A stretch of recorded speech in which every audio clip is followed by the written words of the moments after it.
Mabuhay! My name is John Leo Hinakay, and in today's video, I am going to share my insights about what I have learned in GE2 readings in the Philippine history.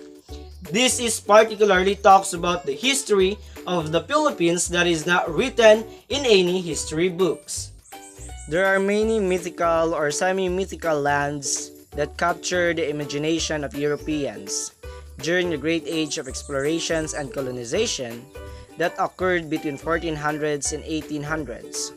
But all of these, the one with perhaps the most extended history and captivating mystery was the biblical land of Ophir. So what, when, and where exactly was the biblical land of Ophir? Let's dig deeper. Some reports on the land of Ophir date back as far as the 6th century BC, when it was referenced in the Old Testament in the book of Genesis, and the further biblical references tell us of wise King Solomon of Israel, sending expeditions from the Red Sea to bring back expensive and rare goods back from Ophir. Every 3 years, and these Russian commodities consisted of gold, silver, ivory, sandalwood, monkeys, peacocks, and precious stones and jewels, and many more. Now, given the numerous references to the land of Ophir and existing archaeological evidence which attests to trade with it in the Middle East, there is no doubt that such place did actually exist. But frustratingly, the Old Testament references to Ophir did not make it clear exactly where it was located. And it was actually this vagueness that left many European explorers during the early modern period wondering if they would stumble across Ophir in their voyages of so-called discovery and colonization. There were numerous theories about where Ophir was located in the early modern times, and indeed widespread scholarly speculation ever since.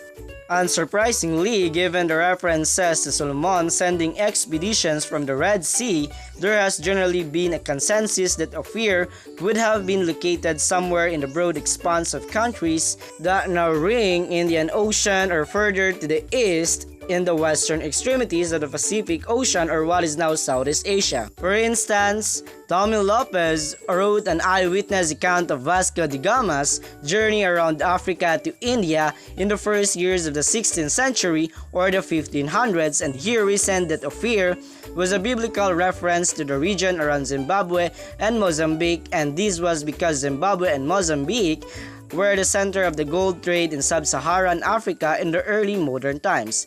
And then 2 decades later, the Spaniards, aka Portugal's rival in the overseas exploration and colonization, proposed that the Philippines might actually be the land of Ophir. So one of the Spanish colonial documents in Volume 3 of the Archivo General de Indias, aka the General Archive of the Indies, dated in Andalusia, aka southern Spain, dating back to the beginning of the 16th century, describes how to reach Ophir by sailing from the Cape of Good Hope in Africa on a journey across the seas, crossing India, Burma, Sumatra, and even China until reaching the island what we now call the Philippines. Now, the defenders of this theory strongly believe and assures us that Ophir was made up of a large number of islands in the same way as the Philippines, and just like Ophir, pre-colonial Philippines was also abundant in gold. In fact, some of the world's most complex and fascinating gold artifacts were found in the Philippines, like those from the pre-colonial kingdom of Butuan in what is now northern Mindanao facing the Visayas, and yes, our pre-colonial ancestors from Luzon and the Visayas in Mindanao were dripping in gold from the slaves for the kings and even the dead. Everybody had gold and everybody wore gold, and sadly, unknown to many, these gold artifacts attest to the forgotten geopolitical, economic, culture, and spiritual links between our ancestors and their friends, their cousins, and neighbors across the many early kingdoms and societies of Southeast Asia and beyond.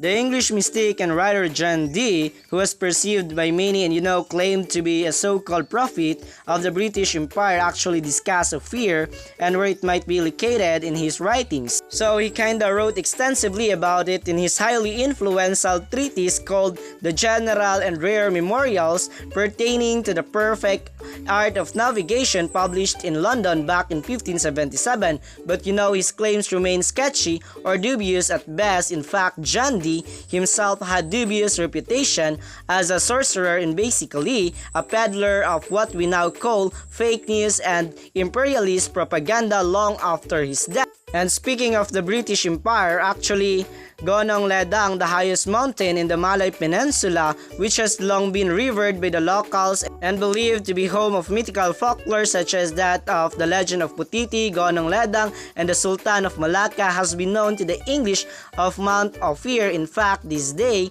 many refer to it in English as Mount Ophir. Long after Malaysia ceased to be a British colony and unknown to many, interestingly, early Chinese seafarers also referred to Golong Ledang or Mount Ledong as Kim Sua. Now, I'm not sure if I pronounce it right, but Kim Sua, believed to be from the Hokan face from Golden Mountain pertaining to Mount Letdon, and other proposed sites and other theories pertaining to the location of Ophir were more fanciful still. They were like straight out of fiction, like literally fantasies. So for example, King Charles I of Spain, aka Emperor Charles V of the Holy Roman Empire, he employed the Italian historian Peter Martyr to write about Spain's discovery of the New World, and Peter Martyr stated that Christopher Columbus himself believed that he had found Ophir on the island of Hispaniola, the Caribbean island, which is now divided between the countries of Haiti and the Dominican Republic. However, Columbus was, let's be honest, hopelessly lost when he found the Americas in his quest to reach Asia, and suggesting the Hispaniola might be the biblical land of Ophir. Let's be honest, he was actually hoping that he was closer to the Moluccas of the Spice Island of Southeast Asia than he actually was. These claims by Columbus were basically a desperate attempt to justify that he had found a westward road to the treasures of what is now Southeast Asia. And finally, a range of other writers actually used questionable linguistic and scholarly methods in the early modern times to suggest that land of Ophir could be located somewhere anywhere from the Ethiopia in Africa to Peru in South America. And indeed, one over-enthusiastic Spanish explorer Alberto Mendaña even proposed that the Solomon Islands in the Western Pacific were actually the famed biblical land of Ophir. And this was after he became the first European navigator to reach the archipelago in the late 1560s. And this is actually why we have the same Solomon Islands to refer this archipelago, because he named the islands after the biblical King Solomon, whose trade with the Ophir had immortalized this biblical land. But unfortunately for him, any substantial gold or any of the recorded treasure from Ophir was found to be lacking in these islands.